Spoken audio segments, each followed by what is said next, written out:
നാമം ജപായനം പുണ്യം നിരുപമദീപാങ്കുരം പോലെ സ്വരശ്രുതിലയവരമതുലം ദീവാങ്കണം മോക്ഷസംഗീതസാരം നീളും വഴിത്താരയിൽ ജീവതാരം മന്ത്രാലാപം മായാവിൻ നിൻ പ്രസാദം. ദീപം ദീപം ദീപം.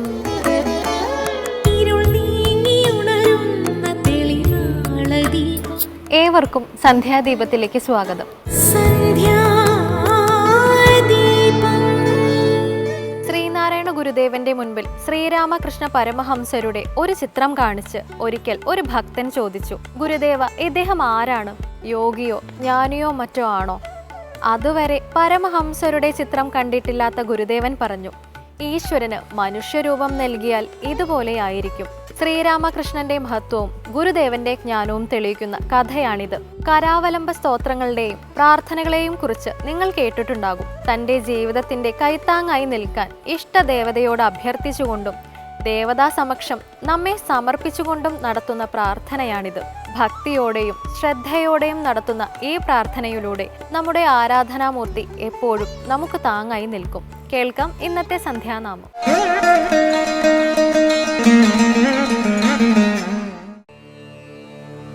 ശിവായ നമഃ. ഓം നമഃ ശിവായ. ഹരായ നമഃ. ഓം നമഃ ശിവായ. സദാശിവായ നമഃ ശിവായ. സുധായ നമഃ. ഓം നമഃ ശിവായ. ശിവായ നമഃ. ഓം നമഃ ശിവായ. ഹരായ നമഃ. ഓം നമഃ ശിവായ. സദാശിവായ നമഃ ശിവായ. സുധായ നമഃ. ഓം നമഃ ശിവായ. ഹര ഹര ഹര ഹര ശിവായ നമഃ. ശിവ ശിവ ശിവ ശിവ ശിവായ നമഃ. ഹര ഹര ശിവ ശിവ ഹരായ നമഃ. ശിവ ശിവ ഹര ഹര ശിവായ നമഃ. ഹര ഹര ഹര ഹര ശിവായ നമഃ. ശിവ ശിവ ശിവ ശിവ ശിവായ നമഃ. ഹര ഹര ഹര ഹര ഹരായ നമഃ. ശിവ ശിവ ശിവ ശിവ ശിവായ നമഃ. ശിവായ നമഃ. ഓം നമഃ ശിവായ. ഹരായ നമഃ. ഓം നമഃ ശിവായ. സദാശിവായ നമഃ ശിവായ. സുധായ നമഃ. ഓം നമഃ ശിവായ. ശിവായ നമഃ. ഓം നമഃ ശിവായ. ഹരായ നമഃ. ഓം നമഃ ശിവായ. സദാശിവായ നമഃ ശിവായ. സുധായ നമഃ. ഓം നമഃ ശിവായ. ഹര ശിവ ശിവ ഹര ശിവായ നമഃ. ശിവ ഹര ഹര ശിവ ഹരായ നമഃ. ശിവ ശിവ ഹര ഹര ശിവായ നമഃ. ഹര ഹര ശിവ ശിവ ഹരായ നമഃ. ഹര ശിവ ശിവ ഹര ശിവായ നമഃ. ശിവ ഹര ഹര ശിവ ഹരായ നമഃ. ശിവ ശിവ ഹര ഹര ശിവായ നമഃ. ഹര ഹര ശിവ ശിവ ഹരായ നമഃ. ശിവായ നമഃ. ഓം നമഃ ശിവായ. ഹരായ നമഃ. ഓം നമഃ ശിവായ. സദാശിവായ നമഃ ശിവായ. സുധായ നമഃ. ഓം നമഃ ശിവായ. ശിവായ നമഃ. ഓം നമഃ ശിവായ. ഹരായ നമഃ. ഓം നമഃ ശിവായ. സദാശിവായ നമഃ ശിവായ. സുധായ നമഃ. ഓം നമഃ ശിവായ. ശബരിമല തീർത്ഥാടനത്തിൽ പമ്പാ സ്നാനം കഴിഞ്ഞാൽ ആദ്യം വന്ദിക്കേണ്ടത് പമ്പാ ഗണപതിയെയാണ്. ഈ ക്ഷേത്രം നിത്യവും തുറന്നു പൂജ ചെയ്യുന്ന ക്ഷേത്രമാണ്. ഇന്നത്തെ കഥയമമ്മ പമ്പ ഗണപതി ക്ഷേത്രത്തിന്റെ ഐതിഹ്യ മാഹാത്മ്യങ്ങളിലേക്ക് നമ്മെ നയിക്കുന്നു. സ്വാമിയെ ശരണമയ്യപ്പ. ശബരിമല തീർത്ഥാടന സമയത്ത് പല പ്രതിസന്ധികളെയാണ് ഓരോ തീർത്ഥാടകനും തരണം ചെയ്യേണ്ടതായിട്ടുള്ളത്. വ്രതത്തിൻ്റെ പരീക്ഷണങ്ങൾ ഉണ്ടാവാം, യാത്രയിലുള്ള ബുദ്ധിമുട്ടുകൾ ഉണ്ടാവാം. പമ്പയിലെ കുളി കഴിഞ്ഞതിന് ശേഷമാണ് യഥാർത്ഥത്തിലുള്ള പ്രതിസന്ധി തുടങ്ങുന്നത്. നിരവധിയായിട്ടുള്ള മലകൾ താണ്ടേണ്ടതായിട്ടുണ്ട്, വന്യമൃഗങ്ങളെ ചിലപ്പോൾ കാണേണ്ടി വരും. ഇങ്ങനെ പലതരത്തിലുള്ള പ്രതിസന്ധികൾ ഇങ്ങനെ നീണ്ടു നിവർന്ന് കിടക്കുകയാണ് ഈ തീർത്ഥാടന കാലത്ത് മുഴുവൻ. അതിലേറ്റവും പ്രധാനപ്പെട്ട സമയം ഞാൻ പറഞ്ഞു, പമ്പയിലെ സ്നാനത്തിന് ശേഷം ആ ഭഗവാനെ കാണാനുള്ള യാത്ര നമ്മൾ തുടങ്ങുമ്പോഴാണ്. ഒരുപാട് വിഘ്നങ്ങളാണ് നമ്മുടെ മുമ്പിലുള്ളത്. ആ വിഘ്നങ്ങളെയൊക്കെ കൃത്യമായി തരണം ചെയ്യണമെന്നുണ്ടെങ്കിൽ വിഘ്നേശ്വരനായിട്ടുള്ള ഗണപതി ഭഗവാന്റെ സഹായം കൂടി ഇല്ലാതെ അത് സാധ്യമാവില്ല എന്ന് മനസ്സിലാക്കിയത് കൊണ്ട് തന്നെയാണ് ഓരോ അയ്യപ്പ ഭക്തനും പമ്പാ ഗണപതി ക്ഷേത്രത്തിലെത്തി പമ്പാ ഗണപതിക്ക് നാളികേരം ഉടച്ചാണ് മലകയറ്റം ആരംഭിക്കുന്നത്. ഇന്നത്തെ ഈ അധ്യായത്തിൽ നമ്മൾ ഭഗവാന്റെ ഏറ്റവും പ്രിയപ്പെട്ട സഹോദരനായിട്ടുള്ള ആ മഹാഗണപതിയുടെ പമ്പയിലെ ആലയം പമ്പാ ഗണപതി ക്ഷേത്രത്തെക്കുറിച്ചാണ് സംസാരിക്കുന്നത്. പമ്പാ ഗണപതി ക്ഷേത്രം ഇന്ന് നമ്മൾ കാണുന്ന തരത്തിൽ അത് നിലവിൽ വന്നിട്ട് ഒരുപാട് വർഷങ്ങളൊന്നും ആയിട്ടില്ല. 1950കളിലാണ് ക്ഷേത്രമായിട്ട് ആ ക്ഷേത്രം ഇന്ന് കാണുന്ന തരത്തിലൊരു ക്ഷേത്രത്തിൻ്റെ രൂപത്തിലേക്ക് മാറുന്നത്. അതിനു മുമ്പും അവിടെ ഗണപതി ഉണ്ട്, ഗണപതിയുടെ സാന്നിധ്യം അവിടെ ഉണ്ട്. ഒരു കാലഘട്ടത്തിൽ പമ്പയിലേക്ക് എത്തുന്ന ഭക്തന്മാർക്ക് ഒരുപാട് പ്രയാസങ്ങൾ നേരിടേണ്ടി വരുന്ന നിരവധിയായിട്ടുള്ള സന്ദർഭങ്ങൾ തുടർച്ചയായിട്ടുണ്ടായി.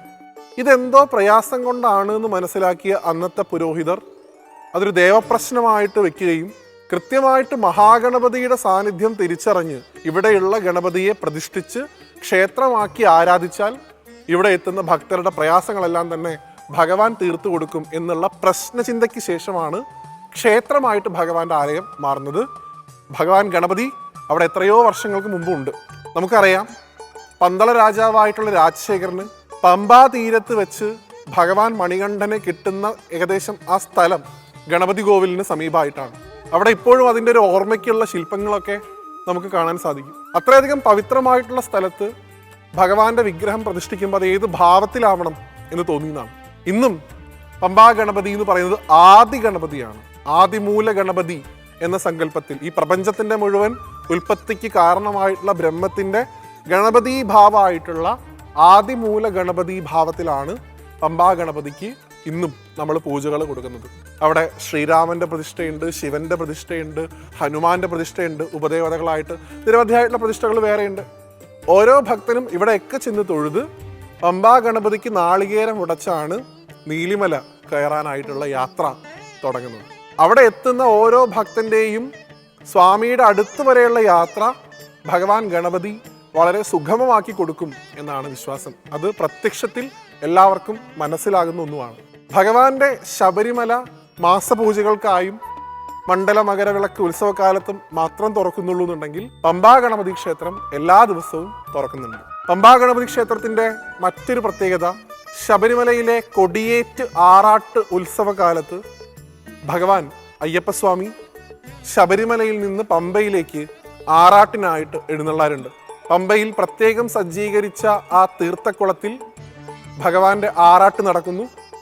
അതിനുശേഷം ഭഗവാൻ വിശ്രമിക്കാനിരിക്കുന്നത് പമ്പാ ഗണപതി ക്ഷേത്രത്തിലെ നമസ്കാര മണ്ഡപത്തിലാണ്. അവിടെ ഭഗവാനെ എഴുന്നള്ളിച്ച് വെക്കാറുണ്ട്. അവിടെ പറകൾ കൊടുത്തും ഭഗവാൻ ആരതി ഒഴിഞ്ഞൊക്കെ എല്ലാ ഭക്തരും ഭഗവാനെ വന്ന് തൊഴാറുണ്ട്. അങ്ങനെ അയ്യപ്പൻ ഇരിക്കുന്ന സ്ഥലം കൂടിയാണ് ആ നമസ്കാര മണ്ഡപം എന്നുകൂടെ മനസ്സിലാക്കുക. അപ്പോൾ ഒരേ സമയം ആ രണ്ട് സഹോദരന്മാരെ ഒരുമിച്ച് കാണാനുള്ള ഒരവസരമാണ് ശബരിമല ആറാട്ട് ദിവസം നമുക്ക് കാണാൻ സാധിക്കുക. ഒരു ഭാഗത്ത് ഗണപതി, ഒരു ഭാഗത്ത് സാക്ഷാൽ അയ്യപ്പസ്വാമി. അപ്പം ഇത്രയധികം വിശേഷപ്പെട്ട ആ പമ്പാ ഗണപതി ക്ഷേത്രത്തിൽ മഹാഗണപതിയെ തൊഴുതുകൊണ്ട് നീലിമല കയറി അപ്പാച്ചിമേടും ശരംകുത്തിയും കയറി സന്നിധാനത്തെത്തുന്ന ഓരോ ഭക്തനും യഥാർത്ഥത്തിലുള്ള ദിവ്യ ദർശനം എന്താണ് എന്നുള്ള അനുഭൂതി മഹാഗണപതിയുടെ സഹായം കൂടി കൊണ്ട് സാധ്യമാകുന്നു എന്ന് നമുക്ക് മനസ്സിലാക്കാൻ സാധിക്കും. അതുകൊണ്ട് അവിടെ നമ്മൾ ഉടയ്ക്കുന്ന നാളികേരം എന്ന് പറയുന്നത് നമ്മുടെ ഉള്ളിലുള്ള മുഴുവൻ അഹന്തയും എല്ലാ തരത്തിലുള്ള ദുർഗുണങ്ങളും ഭഗവാന്റെ മുമ്പിൽ സമർപ്പിച്ച് അത് ഉടച്ച് പൂർണ്ണമായും ശുദ്ധമായിട്ടുള്ള ആത്മാവാണ് ഞാൻ എന്നുള്ള ബോധ്യത്തോടു കൂടിയാണ് അയ്യപ്പനെ കാണാനായിട്ടുള്ള യാത്ര നമ്മൾ തുടങ്ങുന്നത്. അതിനാ ഭഗവാന്റെ അനുഗ്രഹം അവിടെ ചെന്നെത്തുന്ന ഓരോരുത്തർക്കും ഉണ്ട് എന്നുള്ളത് എത്രയോ എത്രയോ എത്രയോ ഭക്തന്മാരുടെ സാക്ഷ്യം കൊണ്ട് നമുക്ക് മനസ്സിലാക്കാവുന്നതാണ്. ഇപ്പോൾ പമ്പാ ഗണപതി ക്ഷേത്രത്തിൽ മഹാഗണപതിയുടെ ഏറ്റവും പ്രസിദ്ധമായിട്ടുള്ള വിനായക ചതുർത്ഥിയാണ് പ്രധാനപ്പെട്ട ഉത്സവമായിട്ട് കണക്കാക്കുന്നതെന്നുണ്ടെങ്കിലും മണ്ഡല മകരവിളക്ക് കാലത്ത് തീർത്ഥാടകർ ഒരുപാട് എത്തുന്ന സമയത്ത് നിരവധിയായിട്ടുള്ള പൂജകളും ഭഗവാൻ അവിടെ നൽകാറുണ്ട്. ഗണപതി ക്ഷേത്രത്തിലുള്ള എല്ലാ വഴിപാടുകളും അവിടെയും നമുക്ക് ചെയ്യാവുന്നതാണ്. അങ്ങനെ അവിടെ എത്തുന്ന ഓരോ സ്വാമിക്കും തൻ്റെ സഹോദരൻ്റെ അടുത്തേക്കുള്ള കൃത്യമായിട്ടുള്ള പാത കാണിച്ചു കൊടുത്തുകൊണ്ട് അവൻ്റെ എല്ലാ വിഘ്നങ്ങളെയും മാറ്റി എല്ലാ മംഗളങ്ങളും നൽകി അനുഗ്രഹിക്കുന്ന ആ പമ്പാ ഗണപതി ഭഗവാനെ സാഷ്ടാംഗം നമസ്കരിച്ചുകൊണ്ട് ഇന്നത്തെ ഈ അധ്യായം കൂടി ഭഗവാന്റെ തൃക്കാൽക്കൽ സമർപ്പിക്കുകയാണ്. എല്ലാവർക്കും നന്ദി. സ്വാമി ശരണമയ്യപ്പ. ചില ക്ഷേത്രങ്ങളിൽ കെടാവിളക്കുകൾ സ്ഥാപിച്ചിരിക്കും. അതിൽ എണ്ണ സമർപ്പിക്കുന്ന ഒരാചാരമുണ്ട്. നമ്മുടെ സ്നേഹവിശ്വാസങ്ങളെ പരമാത്മാവിന് സമർപ്പിക്കലാണിത്. ഇന്നത്തെ ദീപാരാധന കാഴ്ചയ്ക്കായി ക്ഷേത്രാങ്കണത്തിലേക്ക് പോകാം.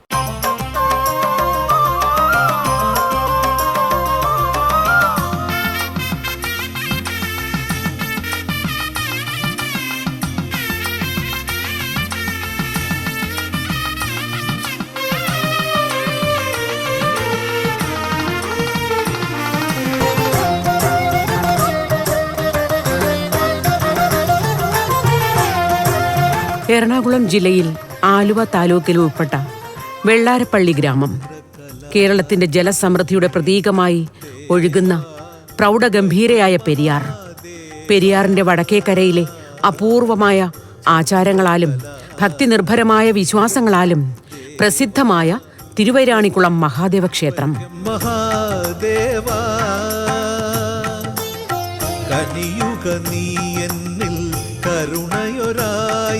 വർഷത്തിൽ 12 ദിവസം മാത്രം ആഘോഷിക്കപ്പെടുന്നതും അനേകം ഭക്തജനങ്ങളെ ആകർഷിക്കുന്നതും ലോകത്ത് ഒരു ക്ഷേത്രത്തിലും കാണാത്തതുമായ നടതുറപ്പ് ഉത്സവം കൊണ്ട് പ്രശസ്തമാണ് ഈ മഹാക്ഷേത്രം.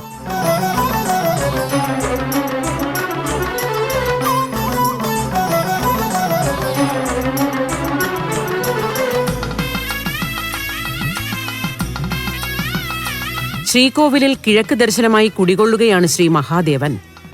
അർജുനന്റെ ദർപ്പശമനത്തിനായി കിരാതരൂപം പൂണ്ട് ഭൂമിയിലെത്തിയ ശിവൻ ഒടുവിൽ പാശുപതാസ്ത്രം നൽകി അർജുനനെ അനുഗ്രഹിച്ചതായി പുരാണ കഥകളിൽ കാണാം.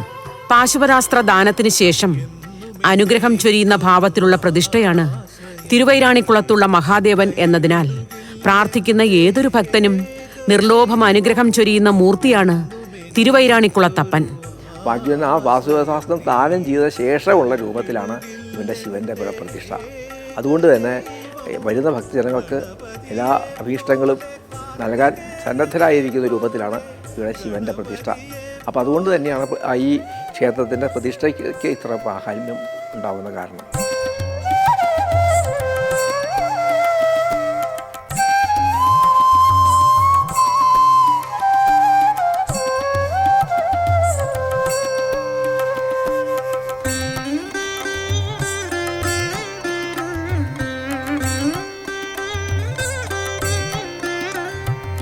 ശതകോടി മാനസങ്ങൾ ഹിമശൈല ശൃംഗമാക്കി അതിൽ വാഴും. അതേ ശ്രീകോവിലിൽ ശിവപ്രതിഷ്ഠയ്ക്ക് തൊട്ടുപിറകിൽ പടിഞ്ഞാറ് ദർശനമായി അമ്മ മഹാമായ ശ്രീ പാർവതി ദേവി കുടികൊള്ളുന്നു. ശ്രീകോവിലിലെ പടിഞ്ഞാറേ നടയിലൂടെ വേണം ദേവിയെ ദർശിക്കാൻ. എന്നാൽ ഈ കവാടം വർഷത്തിൽ 12 ദിവസങ്ങൾ മാത്രമേ തുറക്കൂ എന്നതിനാൽ ഈ ദിവസങ്ങളിൽ മാത്രമേ ഇവിടെ ദേവീ ദർശനം സാധ്യമാകൂ. ഏതാണ്ട് 1600 കൊല്ലങ്ങൾക്ക് മുമ്പാണ് ഈ ക്ഷേത്ര നിർമ്മാണം എന്നാണ് വിശ്വസിക്കപ്പെടുന്നത്. അതായത് മേഴത്തൂർ അഗ്നിഹോത്രിയുടെ കാലഘട്ടമായ 400 AD-യിലാണ് ഈ ക്ഷേത്ര നിർമ്മാണം എന്ന് വിശ്വസിക്കപ്പെടുന്നത്. ആ ഭട്ടശിവന്റെ കിഴക്ക് ദർശനമായിട്ട് മഹാദേവനെയും പടിഞ്ഞാറ് ദർശനമായും പാർവതി ദേവിയാണ് പ്രതിഷ്ഠിച്ചിരിക്കുന്നത്. അനുഭവമായിട്ടാണ് പ്രതിഷ്ഠിക്കുന്നത്. അത് വളരെ കുറച്ച് അപൂർവ ക്ഷേത്രങ്ങളിലേ ഉള്ളൂ ഇത്തരത്തിലുള്ള പ്രതിഷ്ഠ. അപ്പോൾ ആ ഒരേ വട്ടശ്രീകോലാണ്, അതിൻ്റെ ഉള്ളിൽ കൂടെ 2 ശ്രീകോലിലേക്ക് പോകുന്ന രീതിയിലാണ് ഇവിടുത്തെ പ്രതിഷ്ഠ.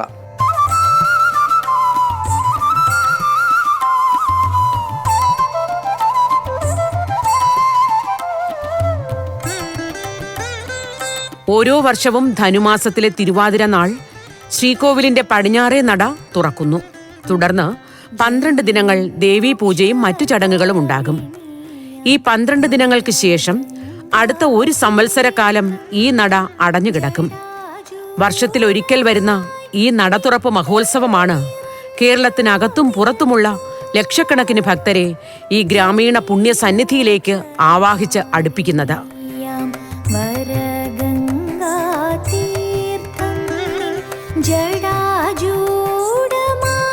വിവാഹാനന്തരം സംതൃപ്തയായിരിക്കുന്ന ഭാവത്തിലാണ് ദേവി ഇവിടെ കുടികൊള്ളുന്നത് എന്നതിനാൽ വിവാഹ തടസ്സം മാറാനും ദാമ്പത്യ ഐക്യത്തിനുമായി ഈ തിരുനടയിൽ ധാരാളം ഭക്തർ എത്തിച്ചേരുന്നു. ആ പ്രാണിഗ്രഹത്തിന് ശേഷമുള്ള രൂപത്തിലാണ് ഇവിടെ പാർവതീദേവിയുടെ പ്രതിഷ്ഠ. അതുകൊണ്ട് തന്നെ പാർവതീദേവിക്ക് ഈ എല്ലാ ബുദ്ധിമുട്ടുകളും, വിവാഹത്തിനെ പറ്റിയുള്ള ബുദ്ധിമുട്ടുകൾ ഒക്കെ നല്ലപോലെ അറിയാം. അതുകൊണ്ട് തന്നെ വരുന്ന ഭക്തജനങ്ങൾക്ക് സമയാസമയങ്ങളിൽ വിവാഹം നടക്കാനും അതുപോലെ ദീർഘമംഗല്യത്തിനും ഇഷ്ടസന്താന ലബ്ധിക്കൊക്കെ പാർവതീദേവി പ്രത്യേകം അനുഗ്രഹിക്കുന്നു എന്നാണ് വിശ്വാസം.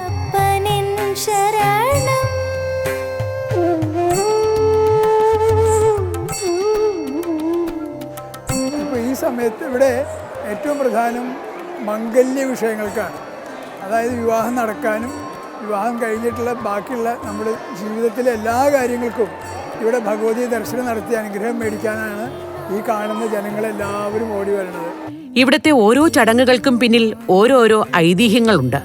പഴയ കാലത്ത് ദേവിയുടെ സന്നിധി നിത്യദർശനത്തിനായി ഉപയോഗിച്ചിരുന്നു എന്നാണ് വിശ്വാസം. അക്കാലങ്ങളിൽ മഹാദേവനുള്ള നൈവേദ്യം തയ്യാറാക്കിയിരുന്നത് ദേവി നേരിട്ടായിരുന്നു. നിവേദ്യത്തിന് പാചകം ചെയ്യാനുള്ള സാധനങ്ങൾ തിടപ്പള്ളിയിൽ വച്ച് മേൽശാന്തി വാതിലടച്ച് പോരും. ആ ഭാഗത്തേക്ക് കുറെ നേരത്തേക്ക് മറ്റാരും കടന്നു ചെല്ലാൻ പാടില്ല എന്നായിരുന്നു നിയമം. നിവേദ്യത്തിന് സമയമായാൽ തിടപ്പള്ളിയുടെ വാതിൽ മുട്ടി വിളിച്ച് അത് തുറക്കും. അപ്പോൾ നിവേദ്യത്തിനുള്ള എല്ലാ വിഭവങ്ങളും ഒരുക്കി വച്ചിരിക്കുന്നതായി കാണാം.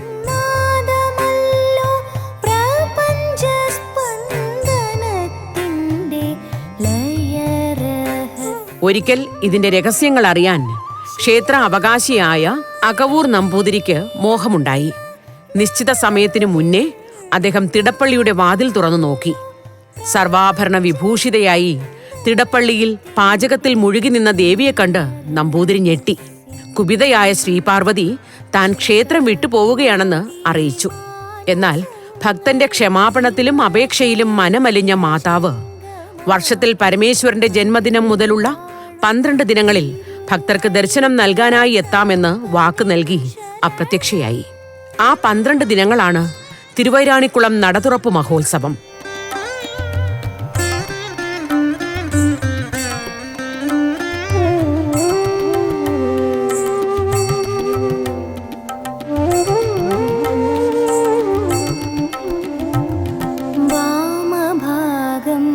നേരിട്ട് ദർശനം നൽകുന്നത് 12 ദിനങ്ങളിൽ മാത്രമാണെങ്കിലും എല്ലാ ദിവസവും ദേവിയുടെ സാന്നിധ്യം ഈ ക്ഷേത്രത്തിലുണ്ട് എന്ന് വിശ്വസിക്കപ്പെടുന്നു. മഹാദേവന് തിരുനാളായ 12 ദിവസം എനിക്ക് എൻ്റെ ദർശനിക്കാൻ കഴിയും. അന്ന് നട തുറക്കാം. അന്ന് എല്ലാവർക്കും വന്ന് ദർശനം നടത്താനും ബാക്കി സമയങ്ങളിലൊക്കെ തന്നെ എൻ്റെ സാന്നിധ്യം ഉണ്ടാവും. പക്ഷേ ദർശിക്കാൻ ഈ 12 ദിവസം മാത്രമേ പറ്റുള്ളൂ എന്ന് വെച്ചാൽ 12 ദിവസം മാത്രം തുറക്കാനുണ്ടായത്. അപ്പോൾ മാത്രമല്ല, ഈ വരുന്ന ഭക്തജനങ്ങൾക്കൊക്കെ വേണ്ടത്ര അനുഗ്രഹം നൽകാനും ദേവി സന്നദ്ധയായിട്ടാണ് ഈ 12 ദിവസം അവിടെ വിരാജിക്കുന്നത്.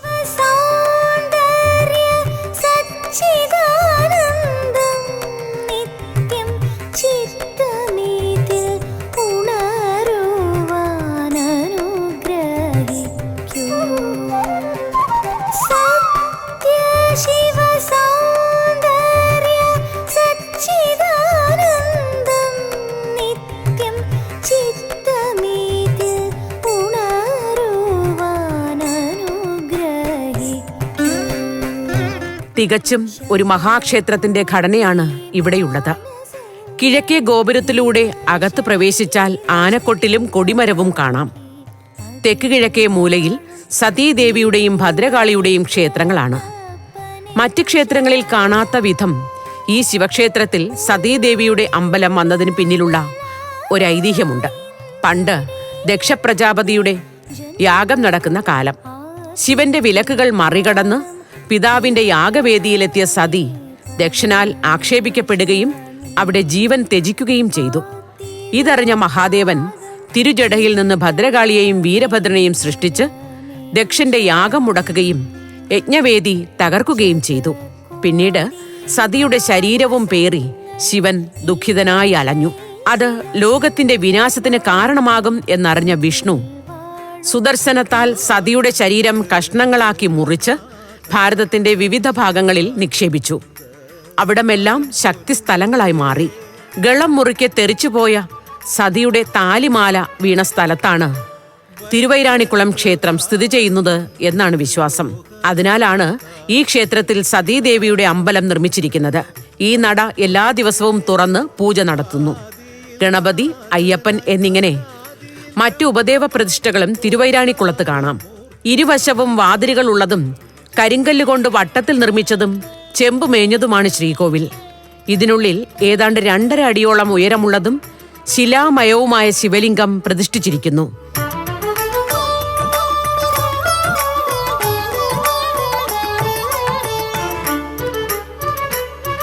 പടിഞ്ഞാറ് ദർശനമായ ദേവീ വിഗ്രഹമാണ് ഇവിടെ ഉള്ളത്.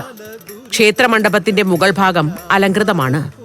കിരാതരൂപിയായ ശിവൻ അർജുനനെ പരീക്ഷിക്കുന്നതും വരം നൽകുന്നതുമായ കഥയിലെ സംഭവങ്ങളും ദശരഥന്റെ പുത്രകാമേഷ്ടി മുതൽ പട്ടാഭിഷേകം വരെയുള്ള കഥയിലെ മുഹൂർത്തങ്ങളും അപൂർവമായ ശില്പചാരുതയോടെ ഇവിടെ കാണാം.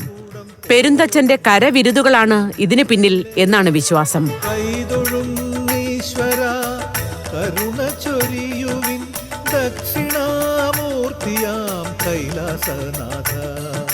തിരുവൈരാണിക്കുളം ക്ഷേത്രത്തിന്റെ ഉൽപ്പത്തിയെ സംബന്ധിച്ച് ചില കഥകളും വിശ്വാസങ്ങളും നിലവിലുണ്ട്. തൃശൂർ ജില്ലയിൽ ഐരാണിക്കുളം എന്ന പ്രദേശത്തെ ഒരില്ലമായിരുന്നു അകവൂർ മന. പ്രദേശത്തെ പ്രമാണിമാരായിരുന്ന മനക്കാരുടെ ആരാധനാമൂർത്തി ഐരാണിക്കുളത്ത് മഹാദേവനായിരുന്നു.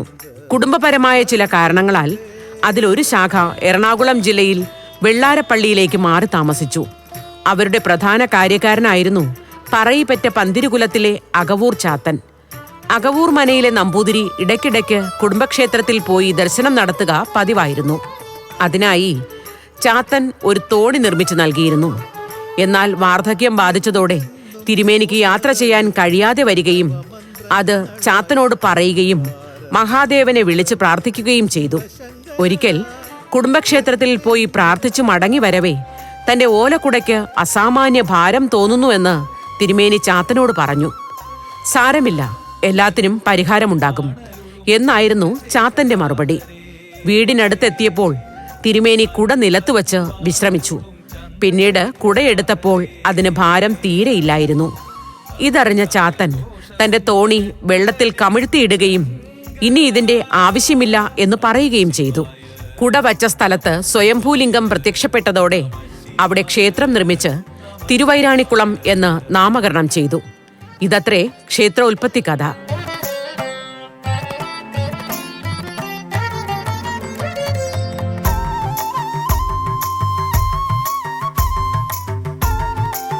നിരവധി ചടങ്ങുകളാൽ സമ്പുഷ്ടമാണ് നടതുറപ്പ് ഉത്സവം.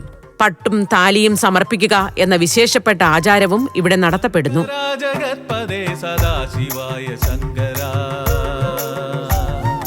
അതിമനോഹരവും അപൂർവവുമായ ഉത്സവകാലമാണ് തിരുവൈരാണിക്കുളത്തെ നടതുറപ്പുത്സവം. ശ്രീ മഹാദേവന്റെയും ലോകമാതാ ശ്രീ പാർവതിയുടെയും അനുഗ്രഹത്തിലൂടെ ഭക്തജന ലക്ഷങ്ങളുടെ ജീവിതം ഐശ്വര്യപൂർണമാകട്ടെ എന്ന് പ്രാർത്ഥിക്കാം.